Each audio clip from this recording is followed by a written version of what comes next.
doesn't look bad. There we go. Oh shit. Whew. Okay. See, Damn, the you video almost screwed up the whole thing. video editing would have fixed that issue. Don't know if we have sound. Let's double check that we have sound. We do have sound over here. Do we have sound over here? So we are live on 3 different platforms now.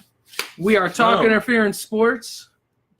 Devin Griffin, thank you for joining us. What's up, Gary? What's up, Gary? All right, so we are now live on our page. We are live on our Game Changer Sports Network page, and we are live on Talk Interference Sports. And if you didn't know, I've been loading these videos on YouTube, so check that out.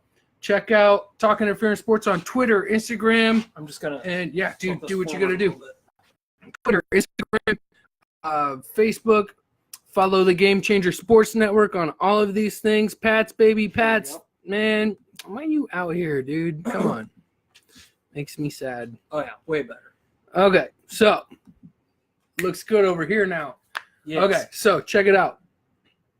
If you guys didn't know, welcome to another exciting week of Talk Interference Sports. And we do have our off-screen guy, Justin. He's out there somewhere in the abyss, so shout out Justin. What up, Jacob? Jacob. Thanks for all the stuff that you do for us, man. Keep it up. Absolutely. Your Wi-Fi is all jacked up. Keep scrambling off and on. Ooh, damn. I hope not. Ha ha ha. Haven't talked to Gary since the AFC Championship. Damn. Harsh call-outs. So, if you guys didn't check out last week's show, or not last week's, but last Saturday's show, we had Jason Reed from Sonicsgate, the movie, on some Supersonics and just kind of shooting and BSing with us, and it was pretty nice. It was good. Man, that was... I had a lot of fun. What's up, Mikey? I did too. That was a lot of fun. Thank you, Jason, for hanging out with us. That was really cool. Hopefully we have him on again. I would really like to get that back on. He seemed like he was pretty interested. Yeah, for sure. Man, that was just cool. I mean, there were so many aspects of that thing. I didn't know. Yeah, that I had no idea. For sure. And even in the years since that his documentary or that documentary has come out, that have changed, and like, oh damn. Yeah, totally new information that came out that I didn't know about, but I didn't either. So if you guys didn't check out the episode, go back. Some shirts. Yeah, he gave us some shirts. His generosity was insane, dude. He gave us. Oh yeah. Yo, if you guys want Sonicsgate DVDs, send me an email or a message, DM me wherever. And I have one left. You gave all? No, I still have all of mine. I have like 5 or 6 left. I don't even know if it's that many. I have one extended version left. I have, I think, 2 extended versions because I'm keeping one, and then 4 or 5 DVD, like straight to DVD versions. So yeah, I'm tagged. If you guys want some, by all means, message me and I will send it out. I will give it to you. Let me know. Shout out to Jacob. Says, Devin, as long as you don't keep moving around. Yeah, it is. I had a 4th grader yell out, Tom Brady is trash today at work. I like it. That's what I'm talking about. Well, that 4th grader will never win 6 Super Bowl. That is very true. And he will not marry a Brazilian supermodel. It's very true. Oh, man, that shirt is sick. Sonic, great. Hamburger videos. What do you mean the Sonic? Oh, dude. He's taking shots at the Supersonics. Bring them back, dude. I need my Sonics back. Gary, I will find you. I will find you. I have a particular set of skills. Yeah, so Don't talk about my Sonics. We're super excited about having Jason on, and it was awesome. So if you guys want DVDs learning about what really transpired behind the events of the Sonics moving. And if there's more of you that want those DVDs, I'm sure that you can go to Sonicsgate. Yeah. We can talk to him too, or probably. we could talk to him and get some copies for you. For sure. So big ups to the guys upstairs at Sonic Skate.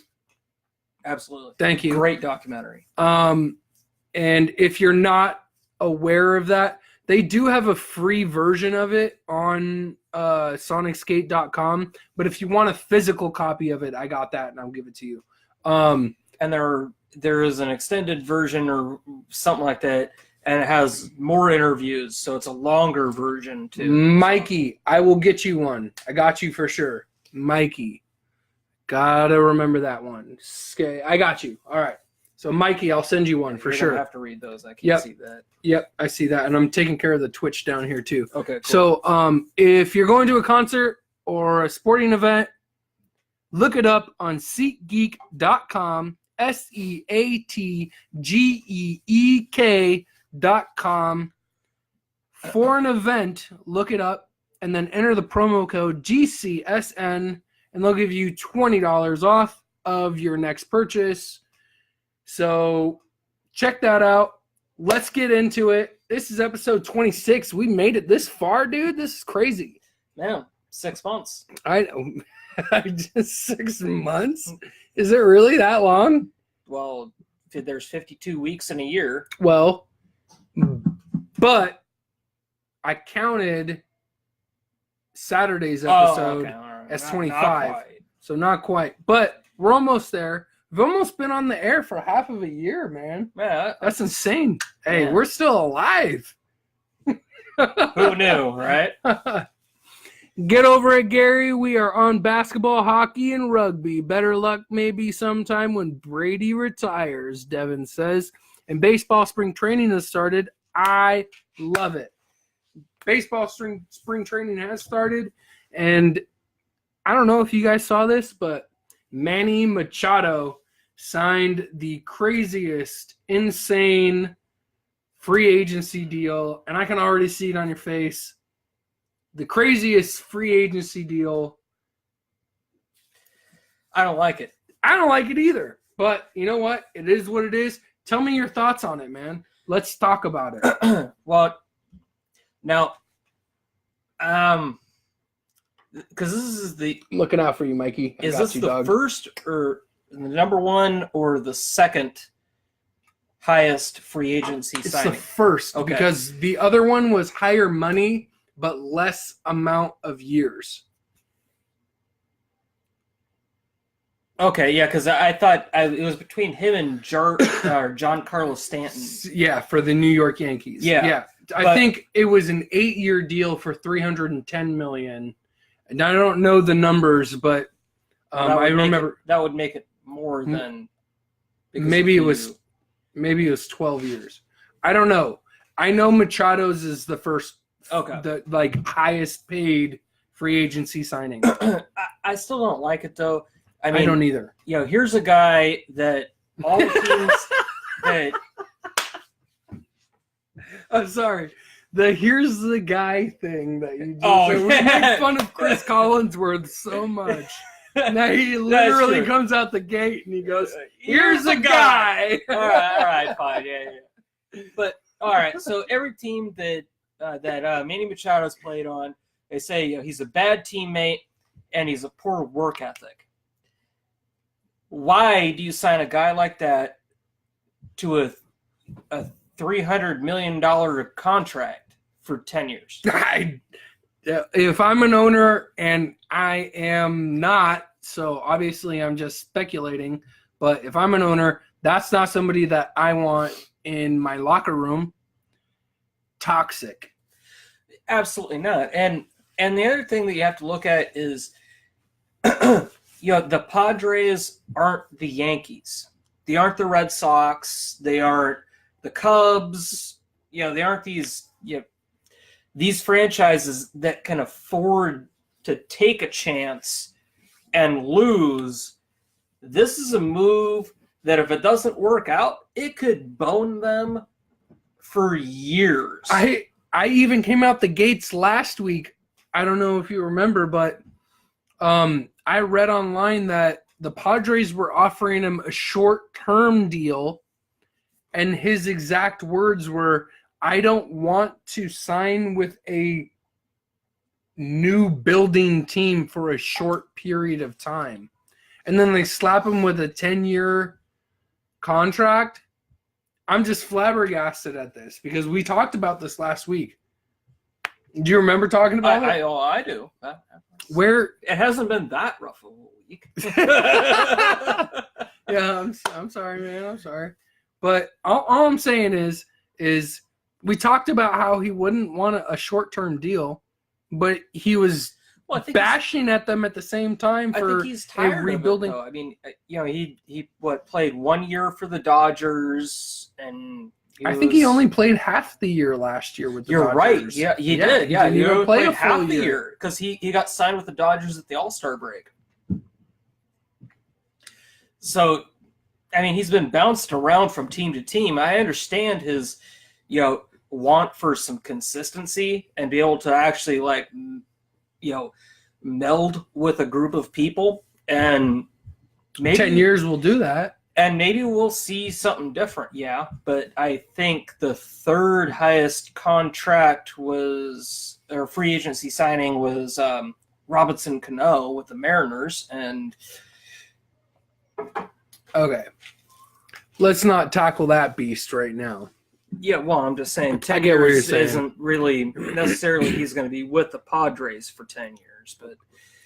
But Devin, they're not going back to the Super Bowl man, next year. I just don't think that.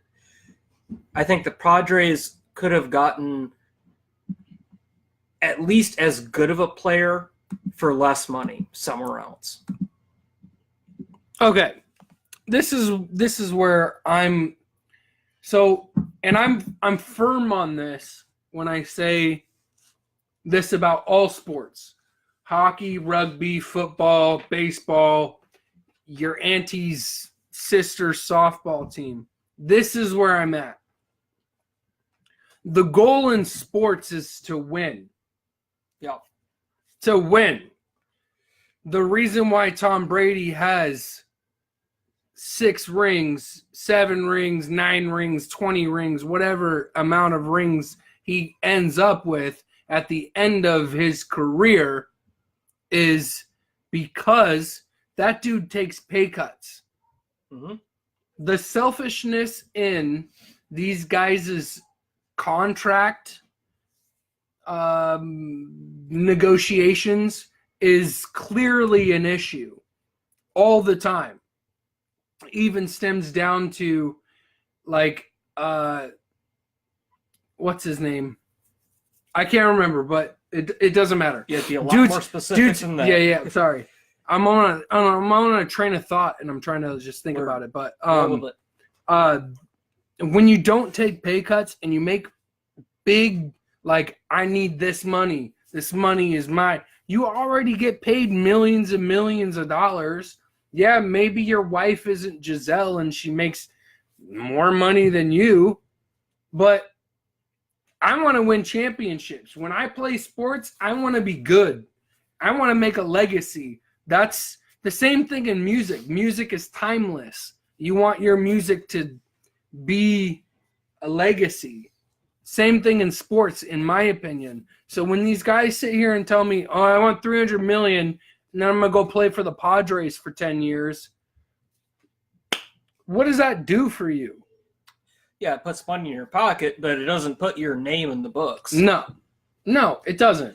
And I don't understand why these guys do this. Well, yeah, I mean, I know I always bring it up, but look at Dan Marino. He always goes down as one of the greatest quarterbacks. He went to 1 Super Bowl, lost, and then look at sorry, I can't think of his name now, but the guy who they just signed him for big money in the Vikings. Well, not big money. Kirk Cousins. He's not going to go down for being a great quarterback because he got paid a bunch of money. No. But Dan Marino will because he played and his heart out, but was good. Yes, he actually had athletic talent. Now Manny Machado has athletic talent. But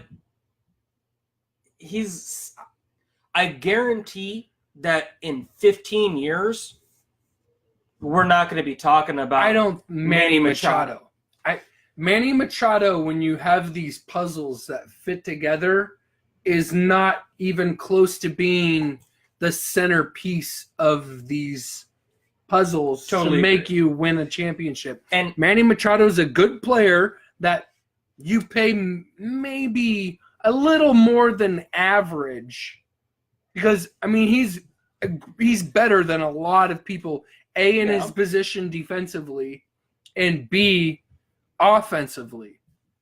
Okay, so you pay him a little bit more, but there is zero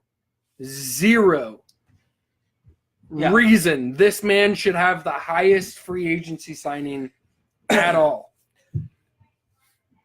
And even to the Padres should be smarter and playing with younger talent. And here's the thing that I feel like this is a bad move for the Padres, is because they don't have the wiggle room that a Yankees or a Red Sox or You can have a Cubs bust. Yeah. or or even a Dodgers team. These Even Milwaukee. established teams. Even Milwaukee. Yeah, well, yeah, that's a good If point. he had signed with Milwaukee, I've been okay with that. But That was never Milwaukee- in the option. I'm sorry, not Milwaukee, but the Padres can't afford to take that hit if he doesn't work out. And I don't want to see. I mean, I'll just lay this out there for all the people who don't know. I'm a Red Sox fan, but the other thing that I love to see is these middle of the road teams, or these. The Padres aren't even in the middle. I don't want to say middle of the road okay. like talent wise, All right, but I okay. mean like they're not. They don't have as much money, right? So they can't afford to make these mistakes. So that's why I was so happy. Like all last season, or all postseason last year, if you were watching, I was like, I would love to see a Red Sox Brewers World Series, Yeah, because the Brewers. that's exciting. The Brewers are like the Mariners of the NL, Yeah, for sure. and I was like, "This They is going to be brought up- awesome. Yeah, they this could be brought great." themselves up, and it went somewhere.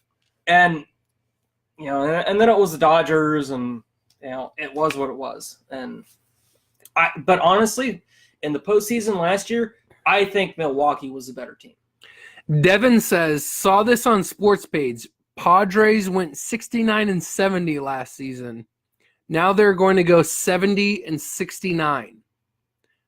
Ha ha ha. The numbers aren't right, but you get it. Yeah. So you get a couple extra wins. Manny Machado's he's not bringing you to the playoffs. See, you guys are still over here arguing about the Brady conversation. I'm going to skip over that, but go ahead. And look what Machado did for the Dodgers in the World Series. Ooh, Jake brings up a good point here. Jake says Machado has a 5-year opt-out. Doesn't think Machado's going to stay past that. I don't think so either, but I don't think it's going to be his choice. I think it's going to be because the Padres are sick of him. I totally agree with that statement. I think that's the opt-out option was for the Padres not beneficial. for Machado. Yeah, they're still arguing. I'm sorry. I'm trying to read the comments and keep up with everybody, but I don't like this. Machado could have signed somewhere else for a little bit cheaper, for a little bit less, and I don't think this benefits anybody other than Machado, because now he can just skate by and be mediocre for big bucks. And that's how I look at it. And hey, congrats to Machado for doing that. Yeah, I mean, he got paid, so.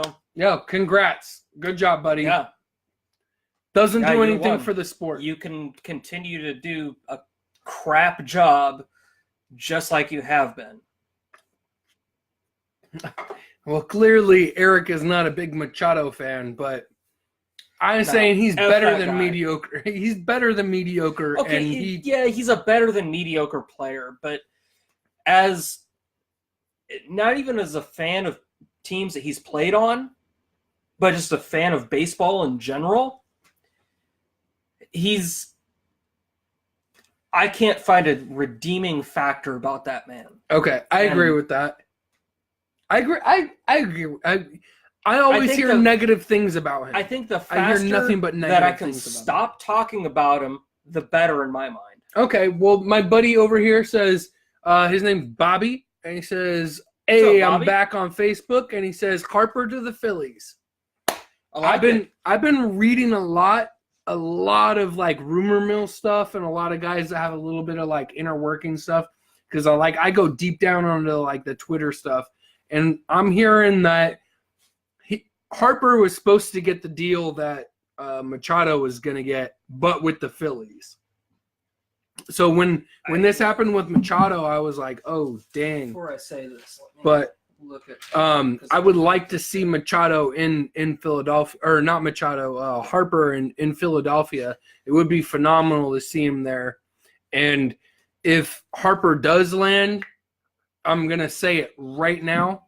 If Harper does land in Philadelphia will go to the World Series. I don't know about winning it, but they will go to the World Series. Their lineup is stacked right now. I will bring up a point that I read on MLB the other day, that the Padres reportedly entered a bid for Bryce Harper for $250 million. I don't know for how long or whatever, but do you think that Bryce Harper feels that he's worth less money than Manny Machado? Or do you think that he thinks that the combination of himself and Manny Machado together with this rebuilding Padres team could win World Series? Because I feel like Bryce Harper wants to win championships. Well, that was also before it was official that Manny Machado signed with the Padres. Okay, all right. Because I think that I read that article on Monday. Okay. So fair enough. Okay. That's might be old news, but that is another thing that I heard too, but I don't know, 2 big contracts like that for the Padres. Dennis, come on, bro. Okay, I'm sorry. Dennis says Philly to the World Series, you high, bro. Yo, bro, have you seen their off-season Philly's been doing moves? work. Have you seen their off-season moves? Their off-season moves have been so impressive. I don't know what's going on in the front office, but they're making a killing. If they don't make it to the World Series, they're gonna make it to the NL Championship Series for sure. Guarantee it. I will bet you this right now. At least an NL Championship. I will bet you this. But I don't want to get too heated about it. I'm not high. You need to look at what they've done. You need to look at the people that they've signed. Especially homeboy from the Mariners, Gene Segura. Like, that boy's flying under the radar. I'm telling you. Yeah, Gene Segura is a monster. Yeah. Is a monster. So, I mean, look at some of the things that Philly's moving on, or Philly's done in the offseason. And my boy Bobby will tell you. He says, I think the Phillies are floating the 10-year, $310 million or $320 million to Bryce Harper right now. Oh, okay. So, like I wouldn't be surprised if Harper is over in the. I read that on Monday, so it may have gone up. I read like 2 or 3 days ago that Harper was offered a $300 million 10-year deal to Philadelphia, and it was being speculated. So, hey. Like I said, when Bryce Harper and Manny Machado both get landed wherever they go, all of the rest of the free agents guys are just gonna fall everywhere, like Kimbrel and Actually, that was I was going to bring that. yeah, up bring it next. up, bring it up. So, I mean, everyone knows, closers, they're, yeah, I mean, you have the one good year like Kimbrel did. What I've been hearing is that he's not signed anywhere else yet. But the Red Sox are not expecting to sign him at all, basically. What I've read is, let's see, never mind. The vibe I've gotten from everything that I've read is that even the Red Sox aren't really that interested in him unless he takes a significant pay cut. Well, I mean, the Red Sox aren't interested in paying one player what he's asking. Yeah. I didn't write it down. A significant number that he's asking for. They're not going to pay big numbers for a closer who had a big year last year. How many saves did Homeboy get last year, though? Was it even close to 45? Man, he came in good for him. Good. Was it close to 45? I don't know. Was it close to 40? I Okay. said, You I don't know. okay. I didn't write that stat down. Woo, sorry. But he came in good. Okay. He came in good for him, and he came in big for him a couple of times. And, he played good in the World Series. For sure. Absolutely. And everyone saw that. And everything that I have read is that even for a 1-year deal, the Red Sox are not interested in paying what he's asking or worth or what he would be willing to sign.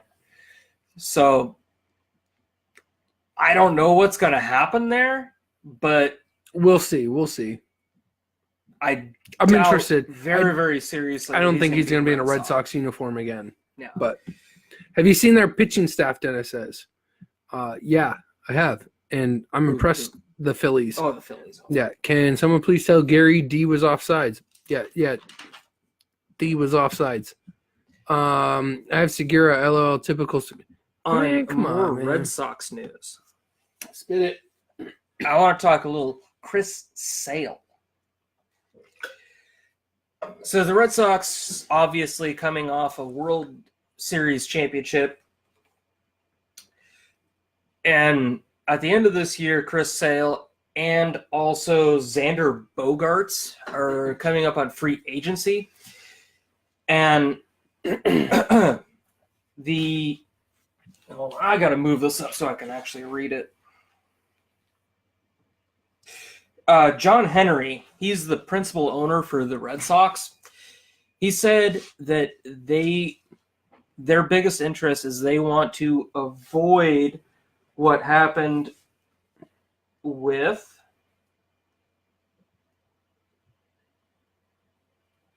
John Lester. That's his name. Explain that, because I don't know what you're talking about. Okay, so the last Red Sox championship, they had this great pitcher named John Lester, but he was kind of getting up there in age, and by that I mean he was about 30. And they let him go because they didn't think that a pitcher at or over 30 was worth the money. And Kimbrel had 42 saves. saves. Okay. All right. But keep going. What he said was that he thinks they want to avoid that situation because he had a great season afterwards. They want to avoid that with Chris Sale. They think he's different. He turns 30 next month. And while the negotiations, everybody, at least what I've read from the Red Sox front office, wants to keep the negotiations private. But they're expecting a deal with him and also Bogarts before they reach free agency. So they basically are just not wanting a Joe Flacco situation where they overpay somebody and then the rest of the team collapses because of that. No, they're trying to avoid walking away from a good player and not giving him the extra, Money that he deserves. the extra little bit of money. And everything that I've read is that, they both, everyone is in agreement that Chris Sale is the exception to the rule that you don't want to pay a bunch of money for a pitcher over 30. That he's going to continue to produce and he's going to be worth the money. Okay. We're not going to end up. Yo, he was killing it in the World Series. Oh no, it was Price. It was Price. It was who I Price. thinking. Yeah, Price was killing it. pitching, but Yeah. what Excuse me. really sold him on that was just his presence in even in the dugout was indispensable. Okay. So just having him around the club adds something to it. He's from Tacoma, Bel Air Mine prep kid. He was their ace. Miss Lee and teacher from Olympic is best friends with John Lester's parents. Oh, that's crazy. I didn't know that. That's cool. Damn. Okay. So, do you think you see Sale and Bogarts in a Red Sox uniform again next year? Well, this year definitely, but next year? Next year. If the Red Sox have anything to do about it, yes. Okay. Cool. I hope at least one of them. Would you prefer Chris Sale or Xander Bogaerts? Roll the dice. Roll the dice. Where you at? As a Red Sox fan.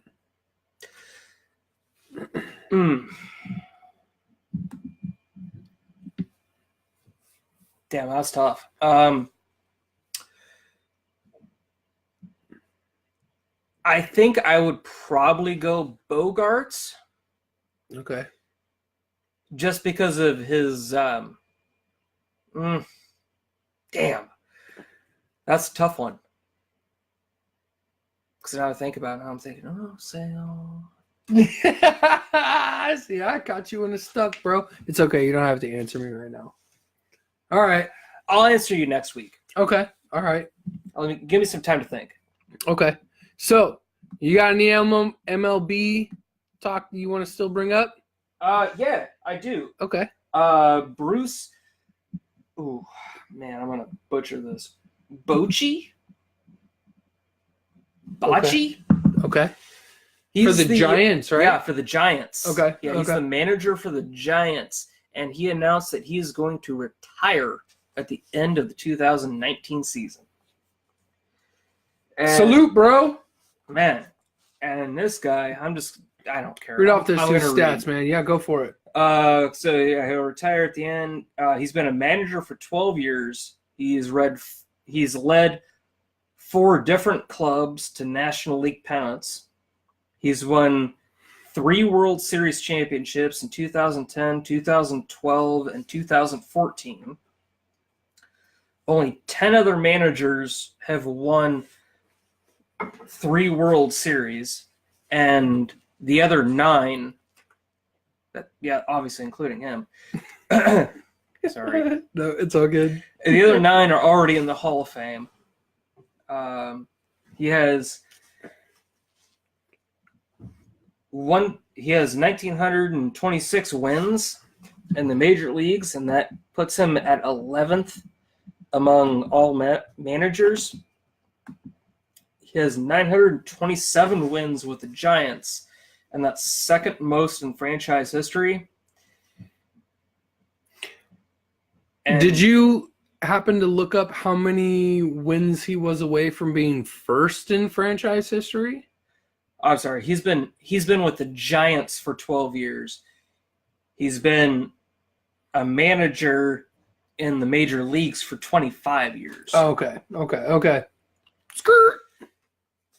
I did not look at how many wins he was away from first. San Francisco will miss you. Thank you for your patronage. Yeah, sure. Let's stop the Yo, right word, but- that's seriously like quite the resume, and you know that's phenomenal that he did what he did for the Giants, and you guys are lucky to have quite the manager over there. So, Oh, absolutely. good job, and hope you wish you well in your retirement. And yeah, and what else can you ask for? I mean, 2010, 2012, 2014. Like, all right, you've been out of it for 5 years, but that's pretty damn good. Yeah, for sure. For sure. All right. Well, MLB's done. Yeah. All right. Devin says Chris Sale, and Dennis says Chris Sale over Bogarts. Dennis says, oh, for sure, Sox have numerous bats, very few pitchers like Sale in the league. Sale is a game-changing pitcher. What do you guys think about all the talk about Wilson going to the Giants? Yeah, but Hernandez was a game changer pitcher for the Mariners too. And look how that got us. Yo, So- we're gonna talk about all this stuff, boys. Okay, so first of all, I don't think dude, he is like all up in my grill. He wants some camera time. Check this out. I don't think check it out. This is Bill. Shout out Big Bill. Big Bill. So, Bill.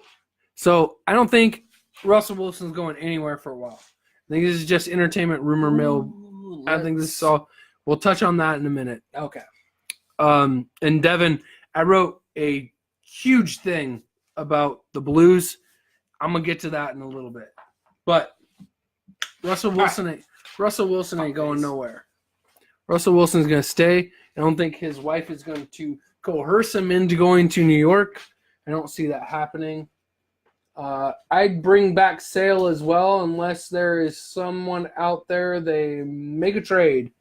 Yep. Okay. So everybody else is saying Sale. I don't think Russell Wilson is going anywhere. Sierra does not control where Russell Wilson goes, but if he does end up going there, it's not going to be this year. It'll be in a few years. The Giants might need to be trading for somebody or looking for a draft pick. And that's just kind of where I'm at on that. I didn't really want to dive too deep on Wilson going anywhere because I just don't see it happening. The guy's established. They gave him big money when he asked for big money. We've had 2 bad seasons since he's been there.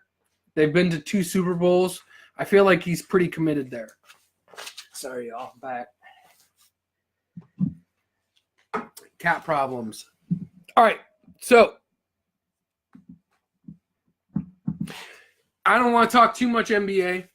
So let's not get super sidetracked, but I'm just going to drive down the rabbit hole. I'm going to talk about it real quick. The All-Star break ended today. The team LeBum ended up winning against Team Giannis, 178-164. KD, my big boy from Seattle Supersonics draft, getting his second MVP in the All-Star game.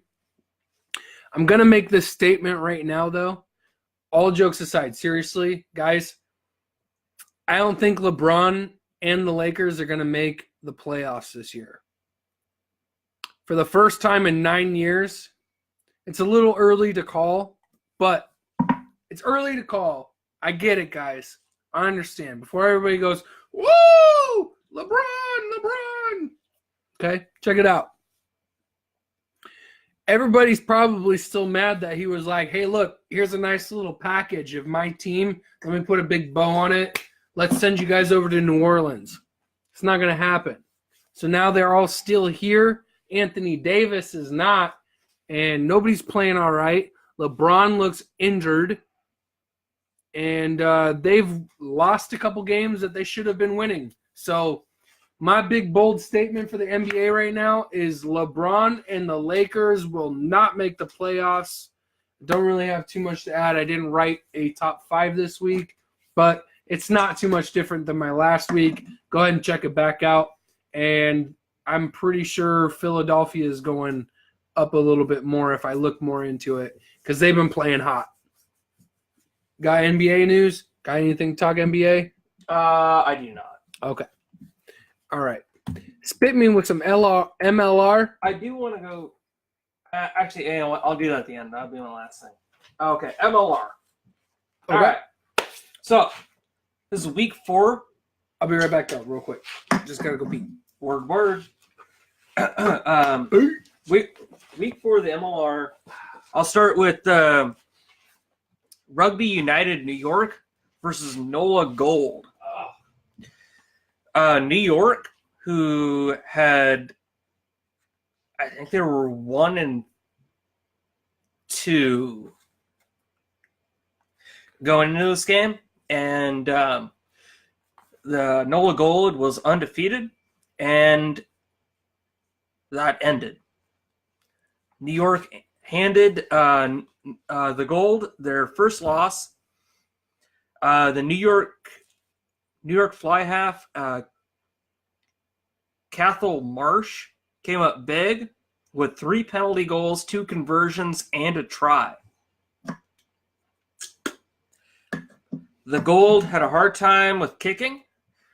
They went 2 for 4 on conversions and missed their only penalty kick of the entire game.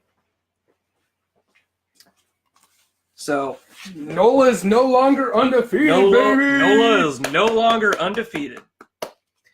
Let's go. Then the next match was the San Diego Legion versus the Utah Warriors. And the Legion beat the Warriors for their second win of the year. The Legion scores 18 points in the first half. And the second half is basically a defensive struggle between the two teams. And little happened other than just defensive stuff, which was interesting to watch, but not much to talk about. That's pretty much what I gathered from that one too. Glendale and Austin, you got that? I do, but I'm just going in chronological order, so that's my last game. The next game that was played was the Seawolves and Austin. And the Seawolves beat Austin 35-30. It's really, really a good thing that they came up on a win on this one because they're about to play the team that beat the undefeated team that just beat them the week prior. Right. So it's pretty crucial that they got that win. Yeah, that was a big win for the Seawolves. And also it was their second win of the season. So that also was a big win in terms of standings, which I'll cover at the end. Right. Okay. So the Seawolves beat Austin 35-30, like I said. It was a very back and forth offensive match. It was tied at the end of the first half. And then the Arrows started, the Austin Arrows started the second half with a 15-point run. 13-point run. But then the Seawolves were able to answer back with 18 unanswered points of their own, giving them the victory, 35-30.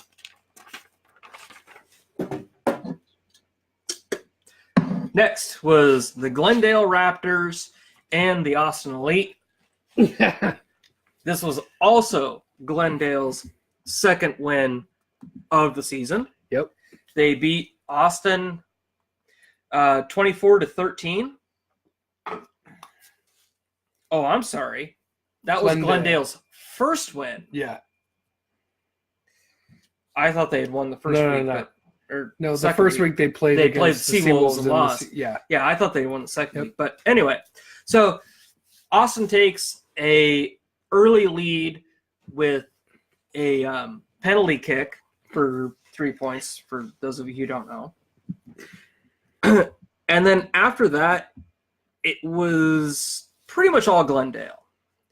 They had the lead for the rest of the match after they got their first try, and Glendale wanted and needed this win, and they came out aggressive and played aggressive the entire match.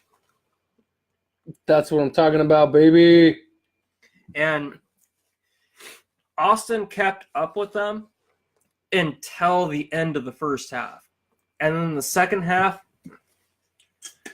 Austin's offense dried up and didn't produce really anything. And that's been Austin's problem all season. I don't know what they need to change. There has to be a change, though. But their forwards and maybe even their 8-man, they need a little bit more of something.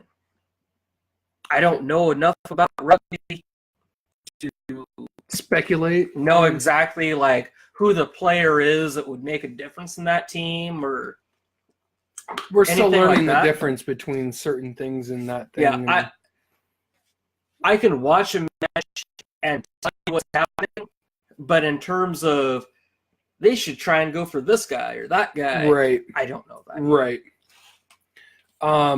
Yeah. So I noticed that NOLA lost, and I was like, yes, because I saw that because they lost to NOLA, or the Seawolves lost to NOLA, and they're playing New York on the 24th, which is happening in 4 days. Mm-hmm. It's a big game for them. Mm-hmm. That's a circle the game. Let's see where they're at. And this is a very winnable match for the Wolves. Absolutely. Isn't it in Star? Yes, it is at Starfield. Okay. All right. So crucial game. At the end of week 4, here's your MLR standings. Number 1, NOLA Gold. Number 2, San Diego Legion. Number 3, Seattle Seawolves. Number 4, Rugby United New York. Number 5, the Glendale Raptors. Number 6, the Toronto Arrows. Number 7, the Houston SaberCats. Number 8, Utah Warriors. And number 9, Austin Elite. And all that information came from MLR.com. Check them out, MLR.com.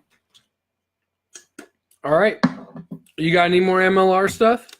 No. The America's Rugby Championship that's week 3, and every team had a break this week.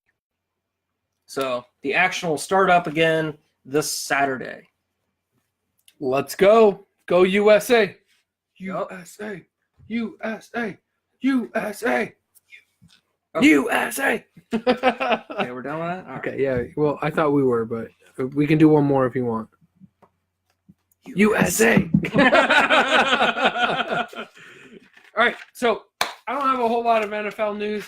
A lot of crazy stuff is basically revolving around Antonio Brown, and I don't really care to talk about it because it's all hearsay. She said, he said, he's being crazy on Instagram, whatever. Okay.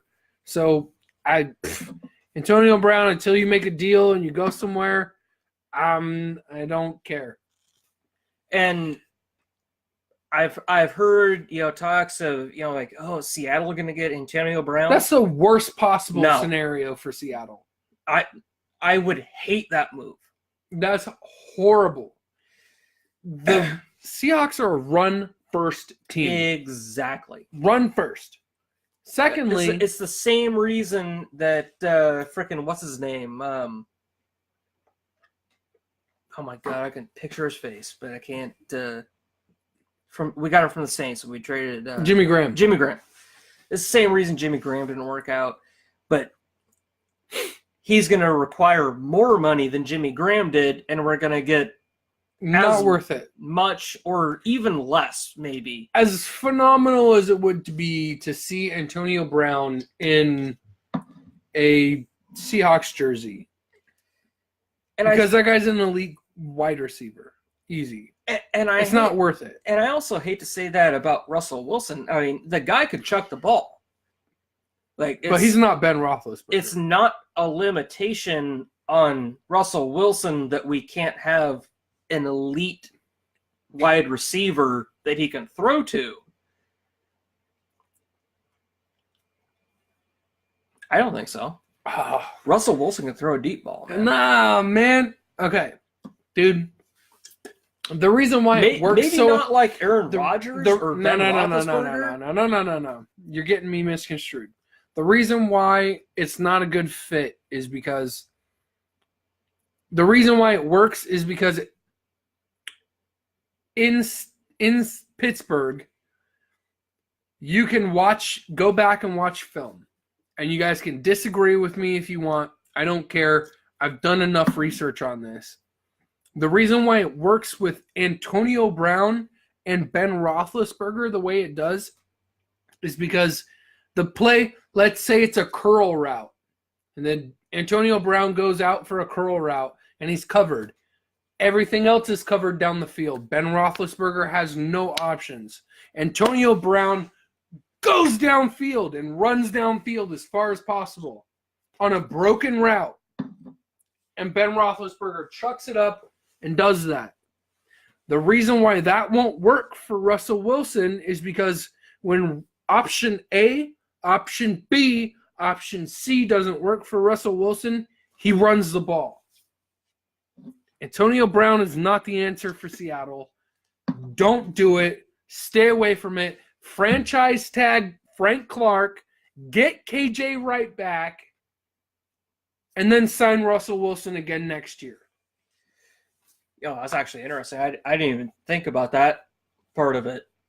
I was just thinking, Seattle's a run-first offense. Russell Wilson can throw the ball down the field.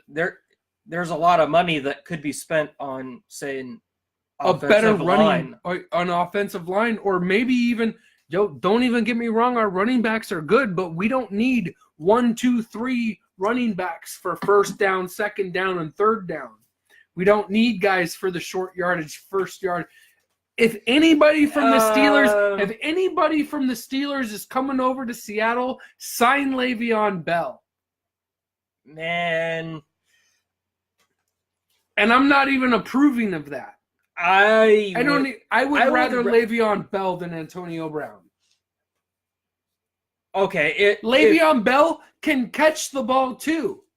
Those short screen bullshit, the short screen passes that the Seahawks love to do on 3rd and 12 would work fantastic for Le'Veon Bell. Gun to my head, yes, I would pick Le'Veon Bell over Antonio Brown. That being said, I think Seattle has, they proved it this year. They have a good running back group. I would just like them to stick with those guys and then put your money into an offensive line. I agree. The Seahawks need the offensive line that they had back in Super Bowl against the Broncos, against the Patriots. They just didn't do the right moves with the Patriots. So they could have won that Super Bowl easily. That being said, though, when they won the Super Bowl against the Broncos, they had a way better offensive line. Yeah, they had a way better offensive line. They also had the highest paid offensive line in the league.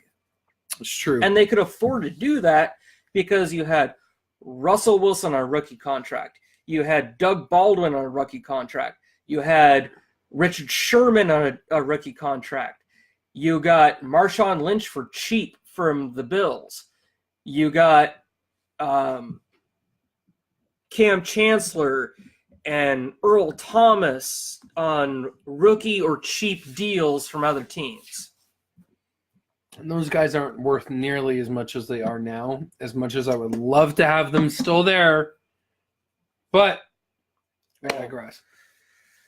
It's a different defense. Richard Sherman, Younger kids. Richard Sherman isn't the corner he used to be, and Cam Chancellor is On unfortunately On Pup, I don't think he's coming back next year. I think he's done. I don't think he was Pup. Yeah, I don't think he's coming back at all. Yeah, he was Pup Yeah. all season. So Sorry. I love Chancellor. you, Cam. Yeah. Man, that sucks. It does. I'm sorry that happened to that He was guy. probably one of the best. Like maybe him and Lofa Tatupu were the best guys in that position Probably. to watch because they just destroyed guys when they went in for the tackle. Oh man, and it was so great to watch. oh man, Bam Bam Cam. Bam, bam. Thank you, Cam. Oh, Thank yeah. you, Cam. Oh man, Just lighting people up. it's one of the great defense and running. They have neither now, so I don't think they have terrible running, Dennis. I think they have too many backs for specific positions, and when one guy comes in, you're like, oh, okay, they're doing this, and it's blatantly obvious. That's what I think is going on with the Seahawks. Malcolm Smith was the MVP. Yeah, well, Malcolm Smith made one play, and it changed the game. So, Man, and if you had this Seattle offensive line and Marshawn Lynch, he's going nowhere.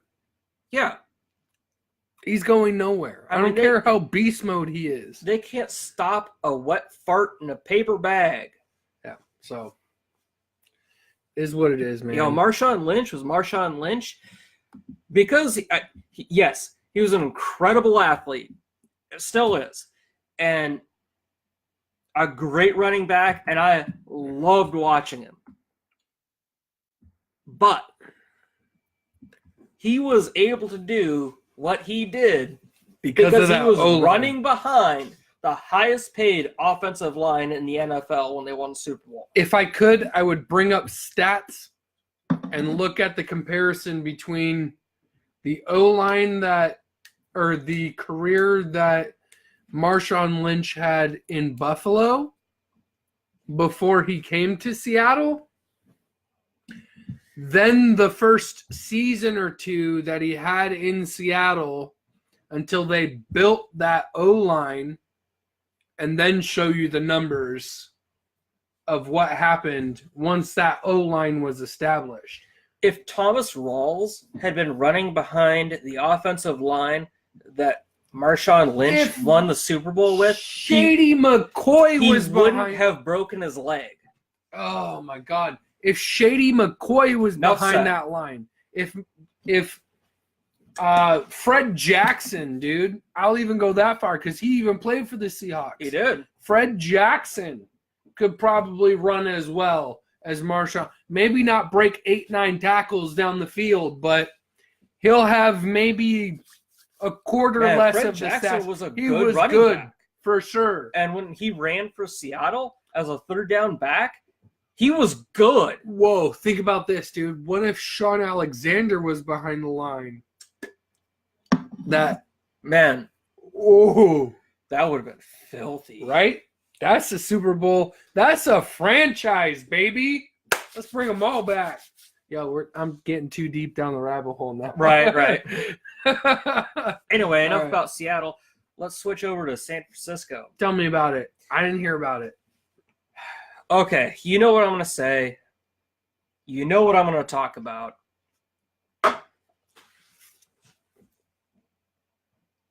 Colin Kaepernick. Oh man, we did it. We did it. He did it.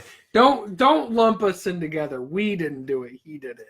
Go ahead. Okay, well, I just want to get ahead of it before someone else brings it up.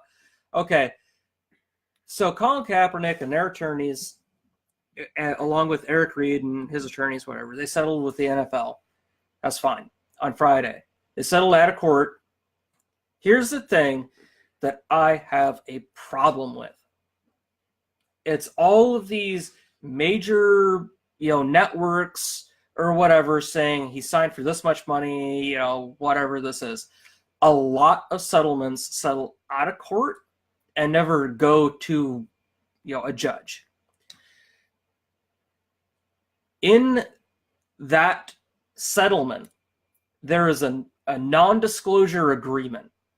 That means that all these people that are reporting on it don't know anything. It's all speculation. We don't know how much money was exchanged hands, if any. We don't know anything. I've heard so many numbers. And they're all crap. Yeah. Because nobody knows. Okay? That's it. Politics aside, all that other crap aside, we don't know. We can't report on it. So stop.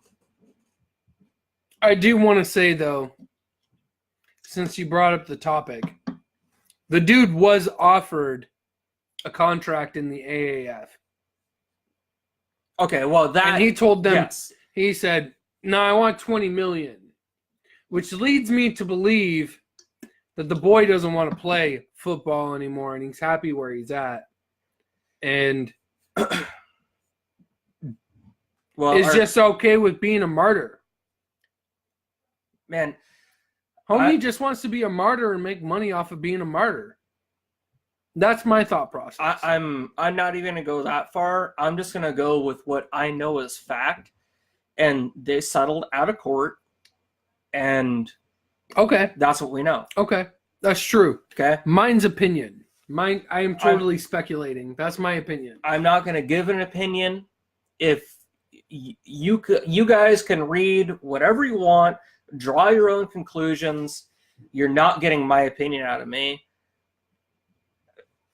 I'm not touching it. Okay. Hey, but that's Colin Kaepernick conversation dead until he plays football. Yeah, until he plays football or until we learn more, then we can talk about it.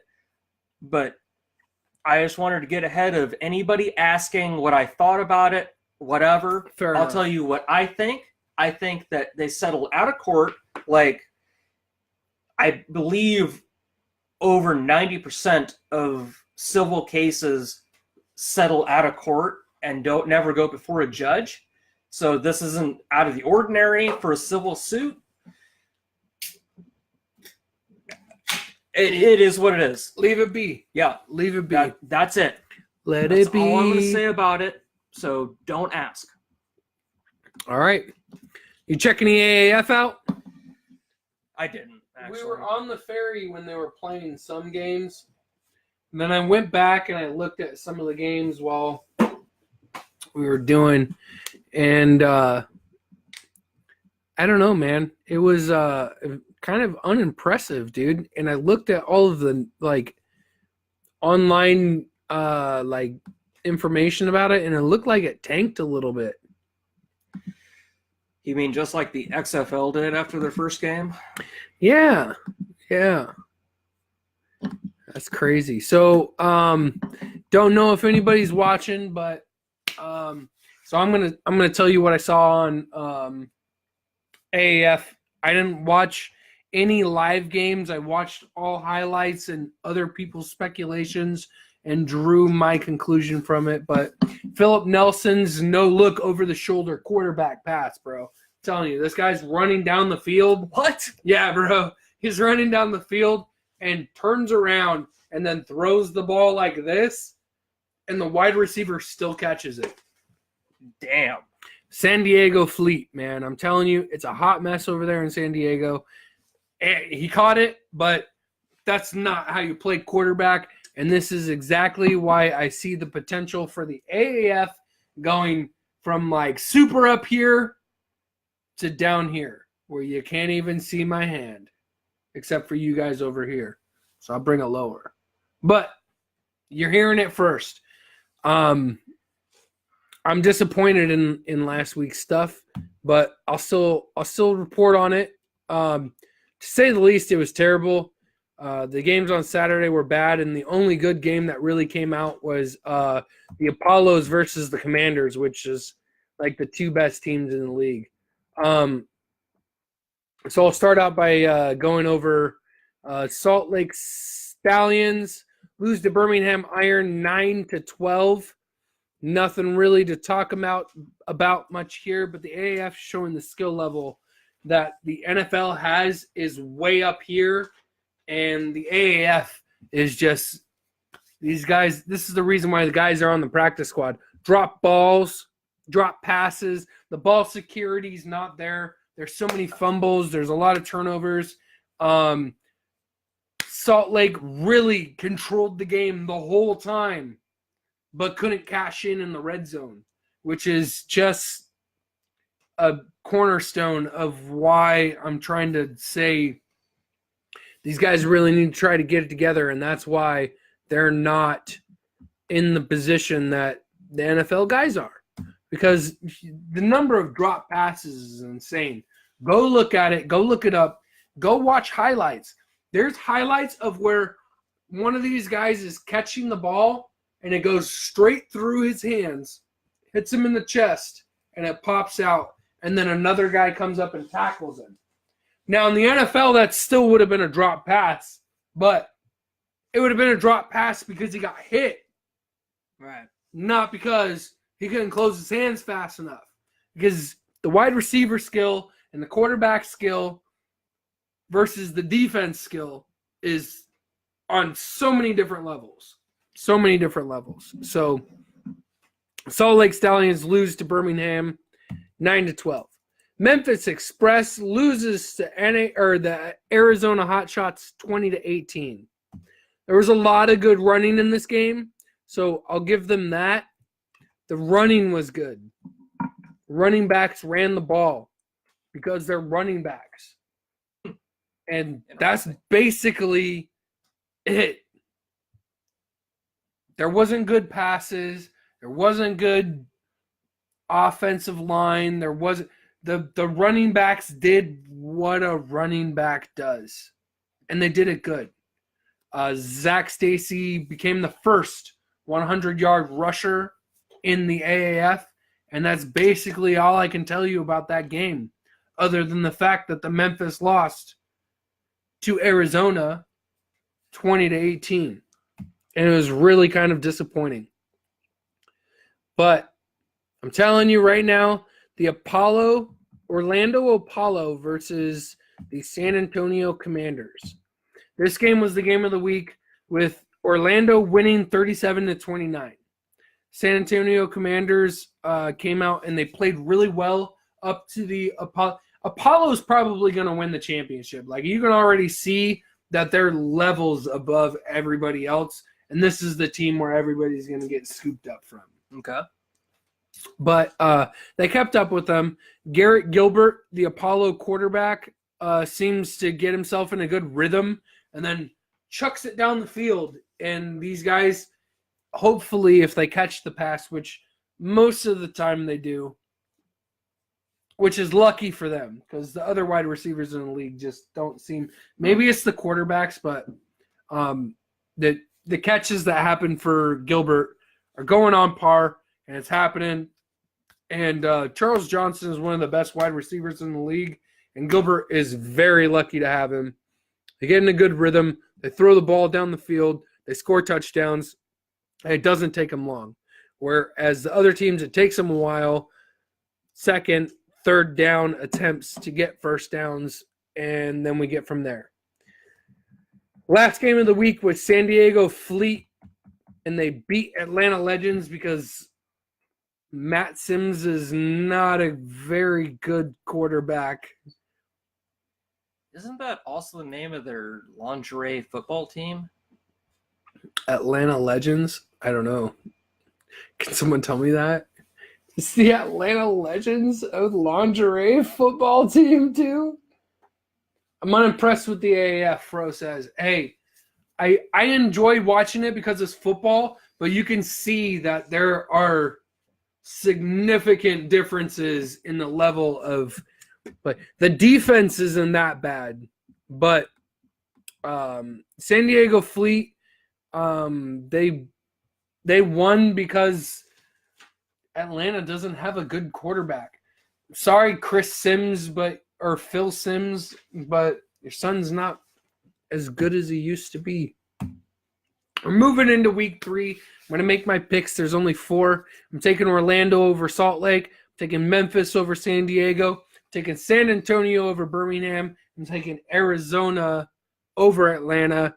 And if you guys want to take those bets, I promise you, you will win some money. Go ahead. Tell me what you got over there. Oh, I only got a few more things. I'll start with college wrestling, and I'll save my last thing for Okay. a closing statement. Spit me some Rollins. All right, so we're rolling right into tournament season for college wrestling, but one of the last duels was Ohio State and Nebraska. Ohio State is unranked and Nebraska is number 6. And Ohio State beats Nebraska 21-12. This was a home match for Ohio State. Okay. And I'm just going to run down the Ohio State side of Get it. things. Get So him. this was a more or less seniors weekend for Ohio State. So they had 4 seniors. Tashawn Campbell, Joey McKenna, Mika Jordan, and Miles Martin. The duel started traditionally at, or had a traditional 125-pound start. And this is the only senior match that I'm going to go over, or non-senior match that I'm going to go over. It had Malik Heiselman against 2-time All-American Zeke Moisey, with Moisey winning in 8-5 decision. After that, your first senior is Joey McKenna.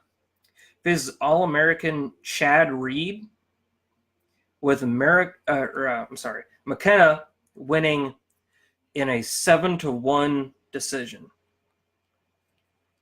Your next senior is Mika Jordan. Now, this was an impressive match for Mika Jordan, anyway. In the whole match, he racks up 8 total takedowns, which, for those of you who don't know folk style wrestling, a takedown is worth 2 points. And he also got 4 near fall points. This ended the match early in a technical fall, 22-7, in favor of Jordan. Tashawn Campbell, he had a tough match, and he wrestled a very good one. And he tried, to the last seconds of the match to come back, but he ultimately ended up losing 4-2.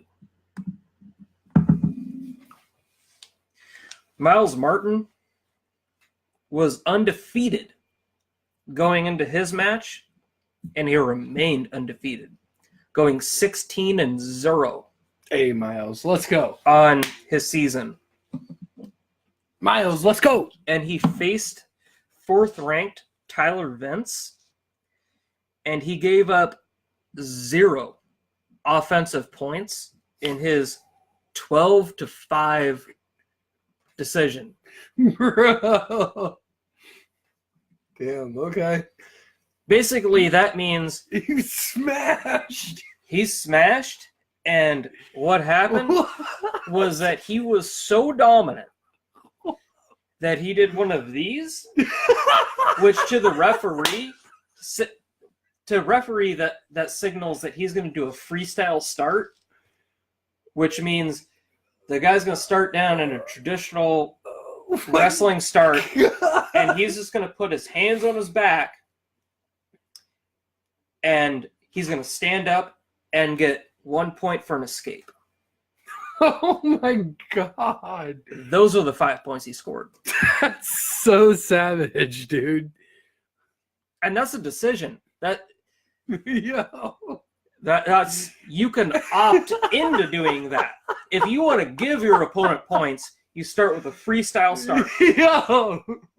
That is like, yo, that is the most cocky thing you can do.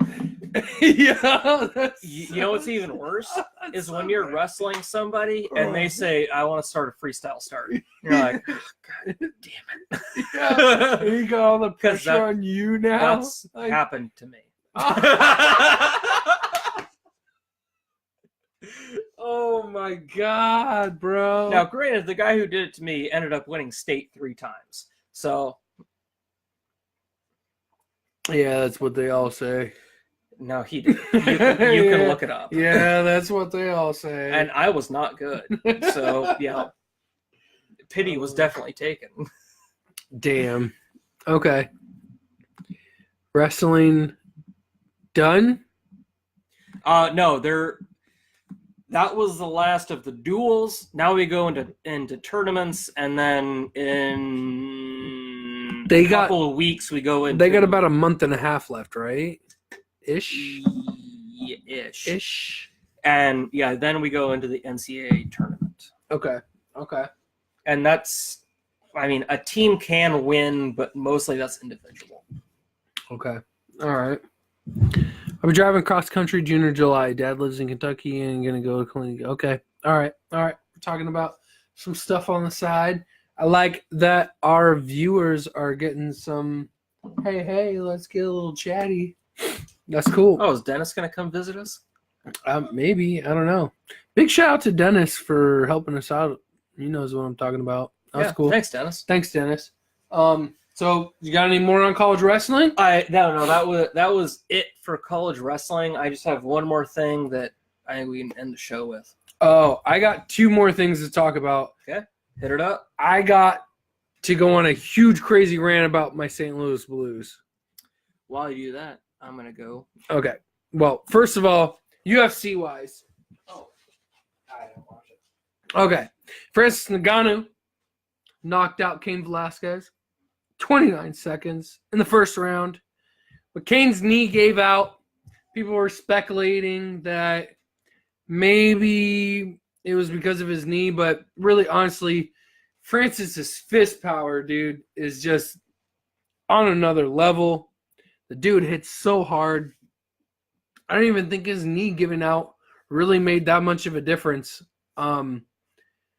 29 seconds, his knee gives out, and then he starts eating fists for dinner because he probably didn't eat trying to cut weight. So, rest in peace, Cain Velasquez's career. So, NHL. Oh, I also heard Anderson Silva is supposed to fight soon. I don't know if you guys read about that, but hey, Gary, good seeing you again. Battlefield 4 calls. Devin, try not to miss me and stop being a hater. Go Chiefs. Hey, I like that you're still in here saying go Chiefs, man. Round of applause. Gary. Thanks for showing up, dude. We appreciate your viewership. Absolutely. So, NHL, man. I haven't got a chance since this show started, apparently roughly 6 months ago, to talk about any NHL the way that I want to. But by God, if I'm not going to do it tonight,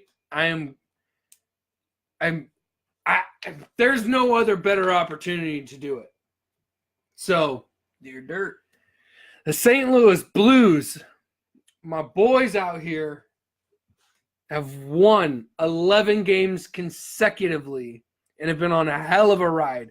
I am so excited that I get to break out these stats and show you how impressive this was during the 11-game winning streak.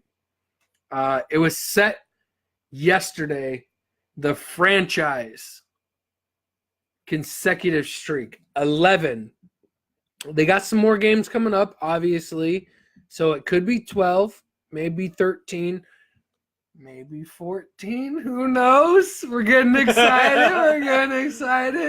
But their last loss was to the LA Kings, January 21st, 4-3. During this time, they were talking about trading all of these major guys who put in so much work during this 11-game winning streak, like Vladimir Tarasenko and Jake Allen. All of these guys were on the chopping block for the trade deadline. And they really proved this 11-game winning streak why they're so valuable. All right, so game 1, they win against Anaheim. Yeah, they win against Anaheim 5-1. Then they travel to Columbus and win 4-2. Then they go on the road again and win against Florida 3-2. The biggest eye-opener of this entire road win was the fact that they shut out the hot and heavy Tampa Bay Lightning in Tampa. This win makes us going from having a little bit of a story to being, whoa, guys, we might be back in the playoffs. And that's a little crazy because St. Louis was not looking good for a little while. At home, St. Louis pulled off a needed win for a playoff hope for their 5th straight win against the Predators 3-2. Then go to Nashville and play the Predators and make their streak 6 with a win in overtime 5-4. They looked a little shaky, but in this one, they came up with 4 points against Nashville's 2. Or in 2 games, and Nashville only got 1. So, you know what? You come up with 4 points, Nashville gets 1, you play 2 games. This makes a big difference in your point differentiation of getting into the playoffs. Sure. So now we're talking about the Blues being from maybe in the playoffs, shooting on that wild card, to, oh, damn, they're contenders. Okay. It's looking good here. I dig it. They destroy New Jersey 8-3 in St. Louis, making the streak 7. They start an insane road trip. This thing is crazy. Let me break down these numbers for you, okay? The Blues scored 11 goals and shut out all 3 teams they faced. Arizona 4-0, Colorado 3-0, Minnesota 4-0. Whoa, dude! All 3 teams put out a big old goose egg. You got nothing. Wow. Not a single goal on the road, dude. On the road. Tell me about that. Man. Tell me about that. They look good defensively. They look confident. They're impressive right now. Their goalies are smashing. 40 shots blocked to the 44 taken at Nashville. 32 saves against 32 shots against facing Colorado for Jake Allen. The real story here is the new young kid, Binnington. Jordan Binnington. In the 9 games he played in this streak, he's tallied up 183 saves against the 193 shots he's faced. Damn. Yeah, dude. Yeah. This dude's killing it. They have outscored all of the teams they faced 43-16. Jesus. 43-16. Tarasenko has racked up 20 points. And Ryan O'Reilly has gotten 12. Dude, these guys are killing it. This has been an amazing ride to pay attention to. And they're killing it. And I'm loving it being a Blues fan. At the beginning of the season, I was like, dude, this is going to be a butt season. But, hey, look at this. We're back in it, baby. I'm loving it. This is the great way to turn it around. I hope it turns up to like 14 or 15, but highly doubt it. But it is what it is. Good. And I like it at 11. Go Notes. Let's go. We're killing it. You're doing good. Show me what's going on over there for you. All right. So the last thing I have is Ian, thanks for showing up. And memorial, I guess, of Frank Robinson. I didn't get to mention this last week, but Frank Robinson passed away Ooh. on February 7th of 2019. He was born August 31st, 1935, and he played for 5 teams, and this is MLB. He played for 5 teams between 1956 and 1976. He is the only player to win the MVP in both the AL and the NL.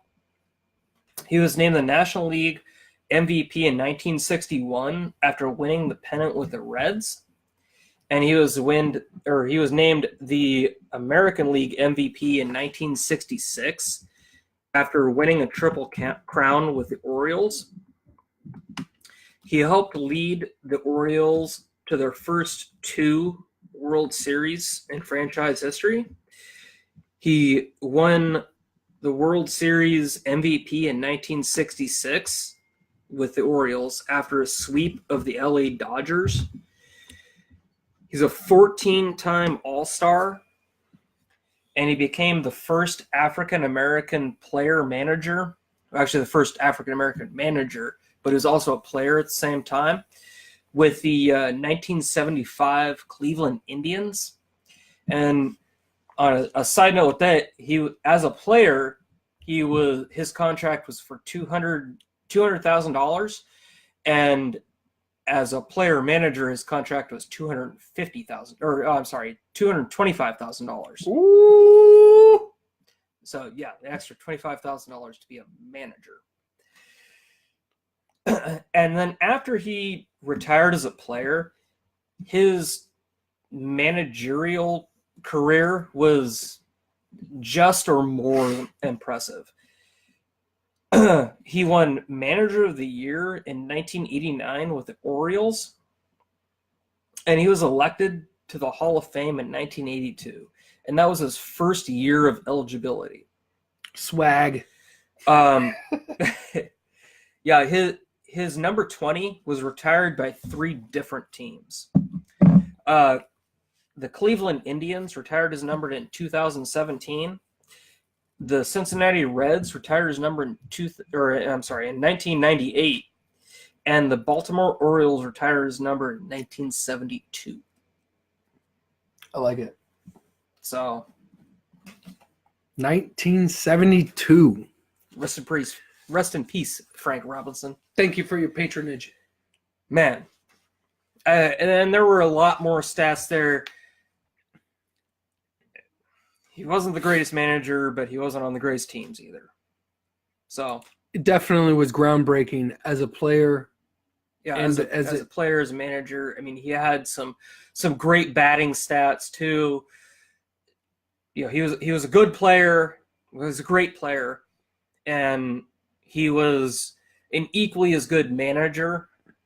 Just unfortunately, the teams he was managing weren't as good as he was as a player. Yeah. Well, the teams he managed didn't reflect his ability as a manager. Right.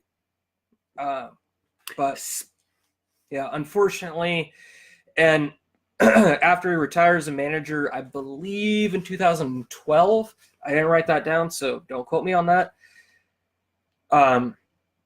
He took a couple years off, and then until he died, he did take various positions with the MLB on some front office spaces. Not necessarily, but with the MLB in general. Okay.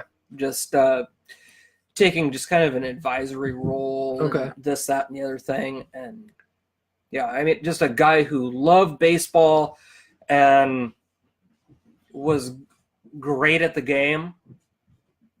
Unfortunately, passed away. And rest in peace. Yeah. Thanks for your contribute to baseball. Making the game better. Every which way you can. Absolutely. I love it. One last thing. You reminded me to bring it up because we were talking about people who deceased over the week. TJ Cunningham, former Seahawk. Oh, yeah. I was TJ gonna bring that up too. TJ Cunningham, former Seahawk. I don't have all the stats and numbers that you brought up, but I heard he was shot over a parking dispute. Very unfortunate. Well, I'll clear that up a little bit because I heard a little bit more. It wasn't over a parking spot. Apparently, I don't remember the guy's name who murdered him, but apparently they had a long running feud, and they had met up in this parking lot to kind of settle their differences or whatever. And unfortunately, T.J. Cunningham ended up losing his life. So thanks to you too, TJ, and we'll be pouring one out for you guys too, both of you absolutely. Man, it's just. I think he was only 46 years old. Yeah, too young. Way too young. I mean, I don't want to say at least Frank Robinson, but I mean, he made it to 83. Yeah. So I would say 83 is a well longer lived life, twice as long, basically. Yeah, pretty much. So, rest in peace. I don't want to shove my foot in my mouth when I'm talking about this kind of a thing. So, rest in peace to both of them. You guys both impacted sports enough that we're talking about you. So, thank you for your patronage. Absolutely. But yeah, I mean, both those guys brought a lot to the game. Absolutely. And in TJ's case, a life lost too young. Absolutely. Did the Mariners retire as number 2? I don't know that. So, the Bernie Mac of baseball. Stop it. I don't know that. But thank you for the Wayne Gretzky comment. Appreciate that. He said your shirt's awesome as well. And Tony Gwynn was a beast as well. Rest in peace, Tony Gwynn. That guy was an animal. Mr. Padre himself. I think we are basically out of topics here. Oh, I'm totally out. I'm out too. If you're not checking out our Facebook, we got our Facebook up on live now too. Game Changer Sports Network. I'm on Twitch over here. What's up, Twitch? Twitch, thanks for showing up. Talk Interference Sports, guys, thanks for showing up. Game Changer Sports, guys, everybody. If you're not following Twitch, if you're not following Facebook, if you're not following Twitter, all of these guys, everybody here collectively has every single one of these sports or social media outlets. So go and check it out. Go watch it. Go like it. Go share it. Go love it. Go gotta have it. Whatever you're going to do. Go do what you're going to do to our pages. Send me a message if you want a Sonic Skate DVD. I will send it to you. I got you over here on Talk Interference Sports, Mikey. If you want one of those, I will send it out. Most definitely. I got stickers. I got a couple more director stickers too. Eric has stickers as well. Go to sonicskate.org. Check them out. Jeff's Basement podcast. Go watch him. Love Jeff. We're going to be on there on Saturday. Yes. Go watch Jeff's Basement on Saturday. Watch us talk about whatever happens because it gets wacky over there and I love it. It's going to be shenanigans. It's going to be shenanigans. Watch us be shenanigans and not talk about sports and be as serious as we are, but still we're laid not back. going to talk about sports? Probably not. I think we're going to run out of time because we're going to be making fun of you of your Lorax mustache. I actually have no idea what to expect from this. I don't either. I really don't. I got a basic idea because I've watched Jeff's podcast a couple times or listened to it. I've done both, but hey, sorry, Jeff. Check out Jeff's Basement. Go look it up. Go find it. Watch that. Rockcast, same thing. If you guys are going to go to an event, concert, sporting event, go to SeatGeek.com. SeatGeek.com. Sorry, I was burping while I was saying that. SeatGeek.com. Use promo code GCSN and get $20 off your purchase. Get it, love it, like it, gotta have it, whatever's going on at Cold Stone. All right, you guys. And also, don't forget that rugby starts this weekend. So, Boom! USA Get those Eagles tickets. will be playing In this weekend Seattle. in Seattle against Uruguay. Get the tickets. Get tickets. Go support United States Rugby in Yeah. Seattle, guys. In You- Seattle. You will not regret it. It's so Trust legit. Okay. How often do you get to see Olympic events in the Seattle area?